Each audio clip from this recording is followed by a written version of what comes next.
Hi, everybody. Well, we know there always comes a time when we've got to sell some comics. No, it's not true. That's impossible.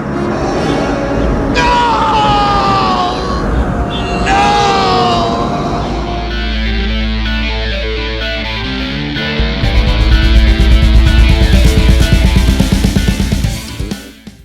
All right. Well, so unfortunately, I went on vacation and I lost my camera and I lost my mic.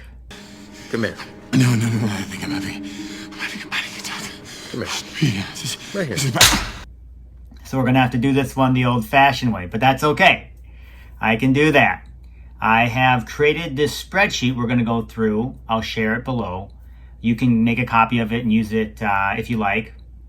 And it kind of basically goes through, you can put in a bunch of numbers and it will show you what's a good price to sell your comic.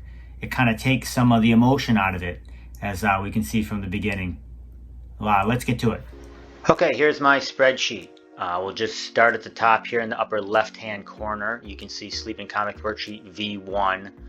If I make any changes or there's a bug, I'll alter this from V1 to V1.1 or V2, etc.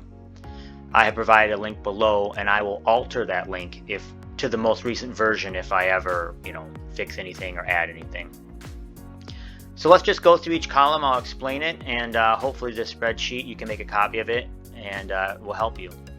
Plus, there's some interesting conclusions over here that I'll go through in the end, so maybe that'll be helpful too. So right here is the date of the purchase, so these are fictitious numbers, and the name of your comic. This is the buy price here. If there's any other fees, like you get it pressed, or there's tax, you ship it, grade it, etc., you'd add it here, and then it automatically, totals it over here. So this is all in for the particular comic.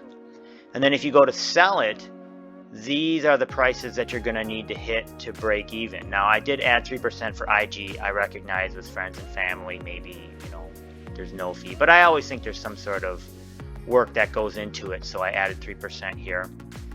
And then eBay is 13%, so you can see if you, bought a comic for 100, you'd need to sell it for 141 to break even on eBay.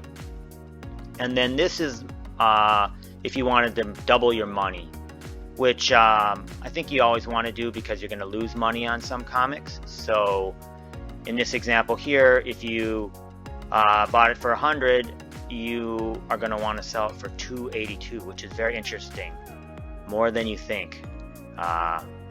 This is the fair market value, so hopefully over time your comics will go up in price, and then you would just keep altering this and it will update the estimated profit. I'll keep sliding along here.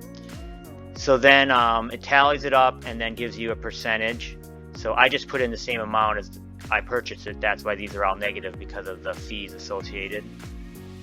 And then once you sell it, you put in the date, what you got minus fees. It shows you your profit and your percent profit. So pretty simple. Just follow the columns here, and like I said, you can alter any of this on the left hand side here to meet your needs. Add obviously a ton more rows if you have a bunch of comics. So let's go through a couple numbers that I found interesting when thinking about this. So if you bought a comic for cover, that'd be $5. Obviously these are the 1 in 25, the buy price here. If you buy a comic for cover and then you have it graded, maybe it's $25 more, and then you're all in $30. So you'd want to try to sell that book for $68.97 to double your money. Now, if you buy a book for, say, $1,000 off of eBay, with the fees associated with that and taxes, you'd be in $1,100, and then this is what's crazy, is you'd have to try and sell it for $2,500 to double your money with all the fees and whatnot. So that's not something that intuitively, at least I thought of, because it's something to, as we know, it's tough to get a comic to go over $2,000. So something to think about, definitely. These are just some example ones, so I could show you how some of the numbers work. So in this example, I bought it for $25, and then if we move across here, I sold it, you know, once again, fictitious stuff, for $75 minus fees, my profit, and my percentage here of profit. So actually, I think that might be wrong. Something's not right, because this should be $50 profit. So I think I have something wrong. I'll fix that before I push the spreadsheet live. Sorry about that. Anyways, and then this is just fictitious stuff. So let's say I purchased it for $50, and it's worth $50, obviously, because of the fees associated. I have negative profitability. But on this one, if I purchased it for $75 and it was now worth $100, after fees and whatnot, my profit would be $12, and that's 16%. And this averages everything out down here. This just tallies everything. So as these go up over time, this is kind of the value, if you would say, of your collection, and this would be your profit, because this is computing in all the potential fees that you would incur.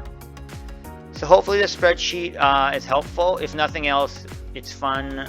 It's one thing to put your numbers in, which I do with a lot of my comics. Not all the comics. I have a lot of raw comics, so I'm not going to go through and put them all in here.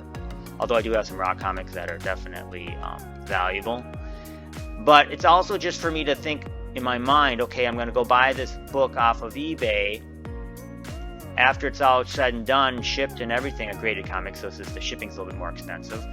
And taxes, I'm going to need to, I'm going to double my money. I'm going to need to sell this thing for $282. So do I think this book has a chance to get to $282? If so, yeah, maybe I want to buy this book. So definitely some interesting numbers to look at. Obviously, if you sell them off of IG, which is of course why so many people sell off of IG, and they may not even incur the 3%, that is a significant advantage.